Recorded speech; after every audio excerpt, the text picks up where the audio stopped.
नमस्कार दोस्तों, स्वागत है आपका हमारे चैनल विद्यालय ग्लोबल पर। नेपाल के जो प्रधानमंत्री जी बनी हैं उनको एक 36 साल के नवयुवक ने धमकी दे डाली है। और धमकी भी क्या दी है, अब देखेंगे कि वो व्यक्ति है कौन जिसने नेपाल के प्रधानमंत्री को धमकी दी, नेपाल के प्रधानमंत्री को आंख दिखाने की कोशिश की। अब वो व्यक्ति कोई नहीं, वो व्यक्ति सिर्फ सुदान गुरुंग है, जिन्होंने अभी जनजी प्रोटेस्ट जो हुआ है उसको ऑर्गेनाइज किया, उसको पूरी तरीके से लीड किया है।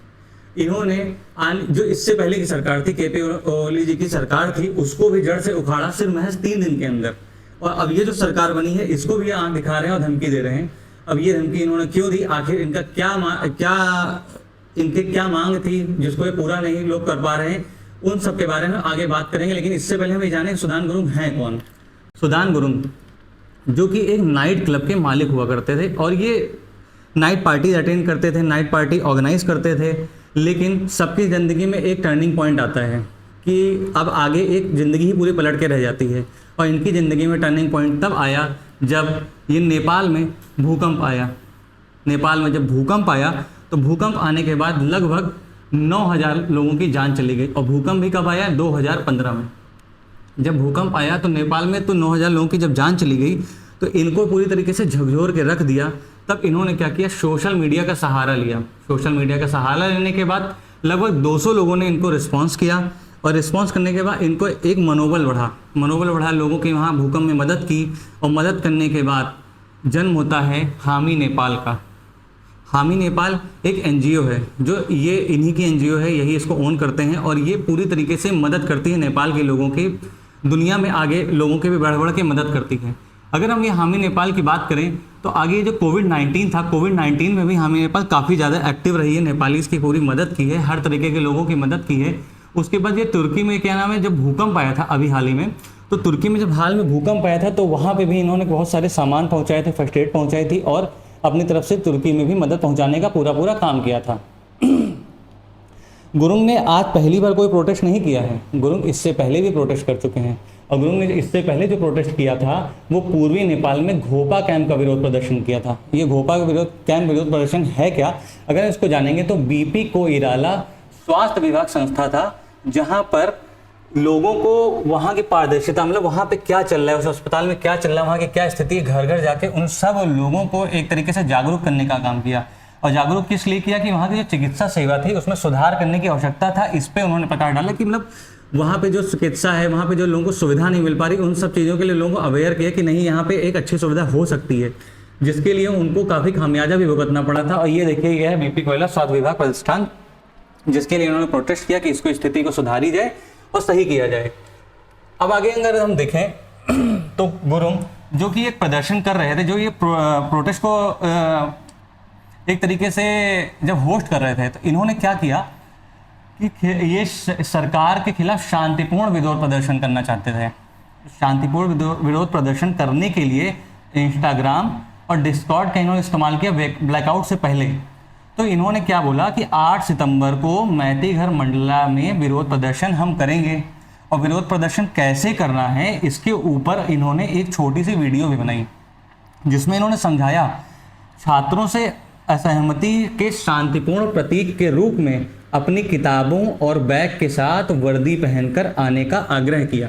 मतलब इन्होंने क्या कहा कि देखिए, आप जो स्टूडेंट हैं, देखिए आप ये देखिए प्रोटेस्ट चल रहा है, इसमें स्टूडेंट हैं, अपनी स्कूल की ड्रेस पहन के आइए, बैग लेके आइए, अपनी कॉपी किताब लेके आइए। एक तरीके से प्रतीक किया शांतिपूर्ण तरीके से। एक समझ लीजिए सरकार को एक शांतिपूर्ण ढंग से आप ऐसा प्रोटेस्ट करिए कि स्टूडेंट का स्टूडेंट भी दिखें और आप प्रोटेस्ट को एक बड़े लेवल पे धीरे धीरे ले जा सकें। लेकिन ये शांतिपूर्ण प्रोटेस्ट जो है ये किस तरीके से उग्रता में बदल गया, आगजनी में बदल गया। अब ये किसी ने ये उग्रता की है कि आगजनी की है, ये बदला गया है कि ये शांतिपूर्ण ढंग को, ये प्रोटेस्ट को ख़त्म करने का प्रयास था, क्या था, ये तो अब आने वाले समय में ही पता चलेगा। तो फिर आगे हम देखें तो ये गुरुंग ने ये जो प्रोटेस्ट चल रहा था उसी टाइम में एक प्रेस कॉन्फ्रेंस की थी। प्रेस कॉन्फ्रेंस उन्होंने बोला था, मैं यह सुनिश्चित करूंगा कि सत्ता जनता के पास रहे, हर भ्रष्ट राजनेता को न्याय के कटघरे में लाया जाए। उसके बाद उन्होंने बोला, पिछली सरकार में जितने भी लोग नियुक्त थे उसमें सरकारी अधिकारियों को हटाने का भी प्रस्ताव किया और साथ में एक डिस्क्लेमर भी दिया। और डिस्क्लेमर क्या था, हम राजनेता नहीं बनना चाहते।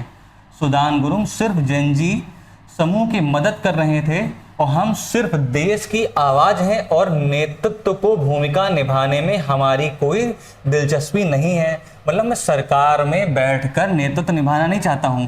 जो जनजी प्रोटेस्ट चल रहा है उस प्रोटेस्ट को मैं सिर्फ लीड कर रहा हूं, उनकी आवाज़ बन रहा हूं, क्योंकि ये खुद 36 साल के हैं और जनजीज की उम्र उनसे कम है। तो सिर्फ ये आह्वान कर रहे हैं और लोगों की बात सरकार तक पहुंचाने का काम कर रहे थे। इनको राजनीति से अपने आप को दूर होने की बात ये कह रहे हैं। और आगे अगर हम देखें तो उन्होंने ये भी उठाया कि न्यायपालिका को स्वतंत्रता नहीं है। जब न्यायपालिका स्वतंत्र ही नहीं होगी तो जो भी नेता के ऊपर या अधिकारी के ऊपर करप्शन का केस लगेगा तो करप्शन का केस साबित कैसे होगा, वो जेल कैसे जाएंगे या उनको किसी प्रकार सजा कैसे होगी। जब वो इतने लंबे समय से पार्टी अपने आप में अदला बदली कर रही है, उन्हीं के लोग लगभग बैठे होंगे और इनके कभी भी करप्शन का केस जो भी अगर कोई आता भी है, सरकार लेके भी आती है कि हाँ इनके खिलाफ ये केस है, आप इस पर कोर्ट में जाइए करिए, तो फैसला ही नहीं आएगा। तभी उन्होंने बोला कि हमें संविधान में कुछ बदलावों की आवश्यकता हो सकती है, लेकिन हम संविधान को भंग नहीं करना चाहते। मतलब जनजीज का जो प्रोटेस्ट है वो संविधान को कभी नहीं ख़त्म करना चाहते थे, लोकतंत्र को वो कभी ख़त्म नहीं करना चाहते थे, वो राजतंत्र नहीं चाहते थे। उनका सिर्फ कहना था संविधान में कुछ बदलाव करिए ताकि न्यायपालिका हमारी स्वतंत्र हो सके। और स्वतंत्र न्यायपालिका अपने देश में और जो लोकतंत्र है उसमें एक तरीके से एक मूल स्तंभ का काम करती है कि वह एक प्रमुख स्तंभों में से एक होती है। अब आगे हम देखें तो आप ये देखेंगे कि इन्होंने बोला है जो हाई प्रोफाइल भ्रष्टाचार है, घोटाले हैं, उनको एक तरीके से खोला जाए और राजनीतिक अभिजात वर्ग, मतलब इनका कहने का मतलब क्या है कि जो भी घोटाले होते चले गए, राजनेता ने क्या किया, अपनी जेब भरते चले गए, वो इतना अमीर हो गए, इतना ऊंचे हो गए कि समझ लिए कि इतना समृद्धि की तरफ बढ़ गए कि मतलब उनका नीचे तबके और ऊपर तबके में बहुत बड़ा गैप आ गया। तो इसी पे युवकों ने आवाज भी उठाई कि पिछली सरकार के नेताओं की संपत्ति का भी खुलासा किया जाए। उनके पास क्या प्रॉपर्टी, कैसा घर मकान है, कितना पैसा है, क्या कहाँ ओन करते, विदेश में उनके पास क्या है, उसके सब चीज की जानकारी लोगों को दी जाए। और ये देखिए इतने सारे तरीके करप्शन की लिस्ट अगर नेपाल में रखूंगा तो ये पूरा बोर्ड भर जाएगा, इतना ज्यादा मात्रा में करप्शन वहाँ होता है।